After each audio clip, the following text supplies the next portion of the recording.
Aragón, señores diputados, es una comunidad política milenaria hecha de una sustancia moral absolutamente irrepetible. Aragón la forma una malla tupida y fuerte de hombres y mujeres de gran calidad humana, de instituciones y de tradiciones alineadas con el buen derecho y con el amor a la libertad, de anhelos y de sueños abiertos al porvenir, a la novedad y al mundo. Como he dicho en otras ocasiones, los aragoneses somos mucho mejores de lo que pensamos.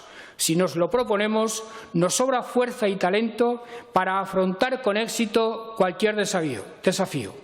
Pues bien, es hora de que nos lo propongamos con más empeño que nunca. Es nuestra hora, es la hora de nuestra generación. Vivimos una situación excepcional, como nunca antes habíamos vivido, que nos obliga a dar la mejor versión de nosotros mismos. Nuestros contemporáneos nos necesitan cada día mejores y mejores cada día nos necesitan las generaciones futuras porque su bienestar está en juego ahora mismo.